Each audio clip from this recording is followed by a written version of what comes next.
Hi வணக்கம் எல்லாரும் எப்படி இருக்கீங்க? இன்றைக்கி நம்ம சேனலில் லவ் ரீடிங் பார்க்க போகிறோம். எதை பற்றி அப்படின்னா, உங்கள் லவ் ரிலேஷன்ஷிப் இப்போ என்ன மாதிரி சிச்சுவேஷனில் இருக்குது, உங்கள் ரிலேஷன்ஷிப்பில் என்ன தேவை, என்ன தேவையில்லை, என்ன சேஞ்சஸ் வரப்போகுது, எதை நீங்கள் அக்செப்ட் பண்ணிக்கணும், எதை நீங்கள் சேஞ்ச் பண்ணிக்கணும் அப்படிங்கிறத பார்க்க போகிறோம். என்ன பண்ணுனா இந்த லவ் ரிலேஷன்ஷிப் அடுத்த கட்டத்தை நோக்கி நகரும், இன்னும் ஸ்மூத்தாக போகும், இன்னும் ஸ்ட்ராங்காக இருக்கும் அப்படிங்கிறத பற்றி தான் பார்க்க போகிறோம். ஃபஸ்ட்டு கார்டு ஜம்ப் ஆகிருக்கு, எம்ப்ரஸ் சேஞ்ச் அப்படின்னு வந்திருக்கு. ஸோ அடுத்தடுத்து யூனிவர்ஸ் நமக்கு என்ன கைடன்ஸ் கொடுக்க போகிறாங்க இந்த லவ் ரிலேஷன்ஷிப்பை ஸ்ட்ராங்காகவும் ஸ்மூத்தாகவும் கொண்டு போகிறதுக்கு அப்படிங்கிறத பார்க்கலாம். அடுத்து யூனிவர்ஸ் சொல்கிற கார்டு என்ன அப்படிங்கிறத பார்ப்போம். இது எல்லா நோ கான்டாக்டில் இருந்தாலும் உங்களுக்கு இந்த ரீடிங் அக்செப்ட் பண்ணிக்கலாம். நீங்கள் making magic second card, third card celebration வந்திருக்கு. ஃபோர்த் கார்டு யூனிவர்ஸ் சொல்கிறது என்ன அப்படின்னு பார்ப்போம். Love blooms. ஓகே, அடுத்து ஃபிஃப்த்து கார்டு என்ன வந்திருக்கு? First plus.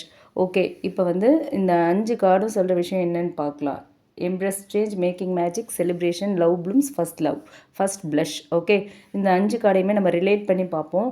எம்ப்ரஸ் சேஞ்ச், மாற்றத்தை தழுவிக்கொள்ளுங்கள் அப்படின்னு சொல்லியிருக்காங்க. நீங்கள் ஒரு லவ் ரிலேஷன்ஷிப்பில் இருக்கீங்க அப்படின்னா இதில் எம்ப்ரஸ் சேஞ்சில் என்ன சொல்லியிருக்குன்னா, through challenges true connection can flourish. Okay, changes, மாற்றங்கள் தான் ஒரு லவ் ரிலேஷன்ஷிப்பை இன்னுமே ஃப்ளாரிஷ் ஆகும்.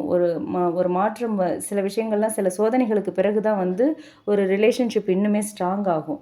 சரிங்களா? சில பிரச்சனைகள், கருத்து வேறுபாடுகள் வந்த பிறகு தான் அந்த ரிலேஷன்ஷிப் இன்னும் ஸ்ட்ராங் ஆகும். ஒருத்தர் மேலே உள்ள புரிதல் 2 பேருக்கு இடையில் இருக்கிற புரிதல் அதிகமாகும். ஸோ மாற்றம், ஒரு ரிலேஷன்ஷிப்பில் மாற்றம் வருதுன்னா அதை அப்படியே அக்செப்ட் பண்ணிக்கோங்க, அதை தழுவிக்கோங்க. அந்த மாற்றம்ங்கிறது உங்களோட ரிலேஷன்ஷிப்பை அடுத்த கட்டத்துக்கு கொண்டு போகுங்கிறாங்க. அடுத்து making magic, every thing seems perfect and it's not an illusion அப்படின்னு சொல்கிறாங்க. ஸோ இந்த கார்ட்ஸை நம்ம ரிலேட் பண்ணி பார்க்கும்போது, ஒரு மாற்றம் வரும்போது அதை நீங்கள் அக்செப்ட் பண்ணிக்கிட்டிங்கன்னா எல்லாமே பர்ஃபெக்டாக இருக்கும். அது ஒரு மாய தோற்றமாக இருக்காது, ஒரு மேஜிக்கல் ரிலேஷன்ஷிப்பாக இருக்கும், ரொம்ப அழகாக இருக்கும். அந்த ரிலேஷன்ஷிப் எல்லாமே சரியான பாதையில் போகும் அப்படின்னு சொல்லியிருக்காங்க. அடுத்து 3வது கார்டு நம்ம பார்த்தோம் அப்படின்னா, செலிப்ரேஷன் வந்திருக்கு. Taking time to appreciate the good things அப்படின்னு சொல்லியிருக்காங்க. உங்கள் ரிலேஷன்ஷிப்பில் நீங்கள் 2 பேருமே ஒருத்தருக்கு ஒருத்தர் சின்ன சின்ன விஷயங்களையும் அப்ரிஷியேட் பண்ணுங்கள். பழைய நினைவுகளை ஞாபகப்படுத்தி பாருங்கள். ஒருத்தருக்கு ஒருத்தர் பண்ணுற சின்ன விஷயங்களை கூட அப்ரிஷியேட் பண்ணிக்கிட்டிங்கன்னா இந்த ரிலேஷன்ஷிப் ஒரு செலிப்ரேஷன் மூமெண்ட்டாக இருக்கும். இப்போ நீங்கள் ஒரு சூப்பர் டேஸில் இருக்கீங்க, சூப்பர் சுச்சுவேஷனில் இருக்கீங்க அப்படின்னா, ஸோ இது எல்லாத்துக்குமே காரணம் ஒன்று, நீங்கள் மாற்றத்தை அக்செப்ட் பண்ணியிருப்பீங்க. உங்களுக்குள்ளே வந்த கருத்து வேறுபாடு, அதால் ஏற்பட்ட புரிதல், அது எல்லாமே உங்கள் ரிலேஷன்ஷிப்பை சரியான பாதையில் கொண்டு போயிட்டுருக்கோம். அதுதான் ஒரு செலிப்ரேஷன் மூமெண்ட்டை உங்கள் லைஃப்பில் கொண்டு வரும். ஸோ நீங்கள் இப்படி ஒருத்தருக்கு ஒருத்தர் சின்ன சின்ன விஷயங்களெல்லாம் அப்ரிஷியேட் பண்ணி கொண்டு போகும்போது உங்களோட லவ் ரிலேஷன்ஷிப்பில் அது ஆட்டோமேட்டிக்காக ப்ளூம் ஆகும். Romance blossoms into full blown feelings. Okay, நீங்கள் இந்த மாதிரி ஒரு வெளிப்படையாக ஒவ்வொரு விஷயமும் உங்களுக்குள்ள உள்ள நெருக்கம் அதிகரிக்கும்.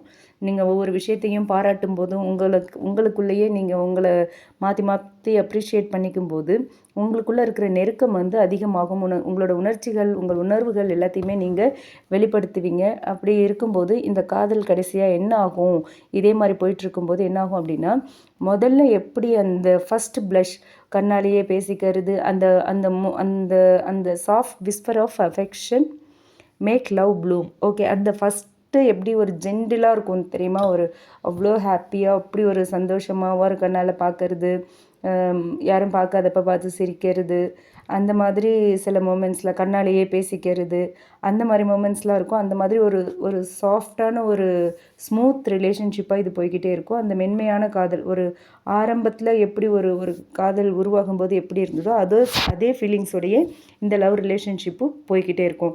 ஸோ நீங்கள் செய்ய வேண்டியது, உங்களுக்குள்ளே ஒரு கருத்து வேறுபாடு வருது அப்படின்னா அதை எப்படி சரி பண்ணுறது, அந்த மிஸ் அண்டர்ஸ்டாண்டிங்ஸை எப்படி சரி பண்ணுறது, ஒரு நான்சிங்காக போயிட்டுருக்குன்னா அதை எப்படி கரெக்ட் பண்ணுறது அப்படிங்கிறத பார்க்கணும். அதை விட்டுட்டு டக்குன்னு பிரேக்கப், டக்குன்னு நோ கான்டாக்ட், அந்த மாதிரி சடன் டிசிஷன்ஸ் எடுத்து பிரேக்கப் பண்ணிட்டு போகிறது ஒரு ஹெல்த்தி ரிலேஷன்ஷிப்க்கு சரியான ஒரு விஷயமா இருக்காது.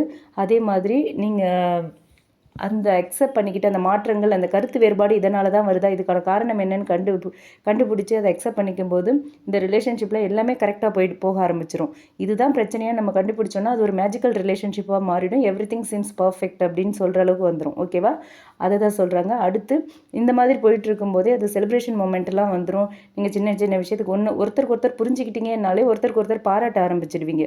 ஓ நீ இதை இப்படி தான் பண்ணினியா, இதை நினச்சி தான் பண்ணினியா அப்படின்னு சொல்லி. ஸோ அதை தான் இந்த இடத்துல சொல்லியிருக்காங்க. இப்படி நம்ம பாராட்டும் போது உங்களுக்குள்ளே உள்ள இந்த ஒவ்வொரு நாளாக டே பை டே ஒவ்வொரு ஸ்டேஜாக போய்கிட்டே இருக்கும். லவ் வந்து ரொம்ப நெருக்கமாகும். உங்களோட பேச்சு அந்த ஒரு ரொமான்ஸ் ஃபீலிங்ஸை நீங்கள் ஷேர் பண்ணிக்கிற மாதிரி, அந்த பரஸ்பர காதல் உணர்வுகளை நீங்கள் வெளிப்படுத்தியிருக்கிற மாதிரி ஒரு சுச்சுவேஷன் வரும். அடுத்த கட்டமாக எப்பவும் போல் ஆரம்பத்தில் எப்படி இருந்தீங்களோ அதே மாதிரி ஸ்மூத்தாகவே இந்த ரிலேஷன்ஷிப் போய்கிட்டு இருக்கும் அப்படிங்கிறது தான் இந்த கார்ட்ஸ் வந்து நமக்கு சொல்கிற மெசேஜஸாக இருக்குது. ஸோ இந்த 5 கார்டையும் ரிலேட் பண்ணி பார்க்கும்போது ஒரு லவ் லைஃப்னால் எப்படி இருக்கணும் அப்படிங்கிறது, நீங்கள் இப்போ எந்த ஸ்டேஜில் இருக்கீங்க அப்படிங்கிறத பார்த்து அதுக்கு இந்த இந்த ரீடிங் வந்து ஆப்டாக இருக்கா அப்படின்னு பார்த்து நீங்கள் விரும்பினா எடுத்துக்கலாம், இல்லைன்னா விட்டுறலாம். ஓகேங்களா? இந்த ரீடிங் உங்களுக்கு பிடிச்சிருந்தது அப்படின்னா லைக் பண்ணுங்கள், கமெண்ட் பண்ணுங்கள். மறக்காமல் நம்ம சன்ஷைன் டேரட் ரீடிங் சேனலை சப்ஸ்கிரைப் பண்ணுங்கள். பர்சனல் ரீடிங் வேணும் அப்படின்னா நான் டிஸ்கிரிப்ஷன் பாக்ஸில் நம்மளோட மெயில் ஐடியை கொடுக்குறேன். அதில் நீங்கள் என்ன காண்டாக்ட் பண்ணலாம். ஓகே, இந்த ரீடிங் வந்து timeless reading. And next one, இது வந்து ஜெண்டர் பேஸ்ட் கிடையாது, யார் வேணாலும் எடுத்துக்கலாம். இந்த ரீடிங் உங்களுக்கு ரிசனேட் ஆச்சு, நீங்கள் எந்த சுச்சுவேஷனில் இருக்கீங்க அப்படிங்கிறத பொறுத்து நீங்கள் இதை எடுத்துக்கலாம். ஓகேங்களா? தேங்க்யூ.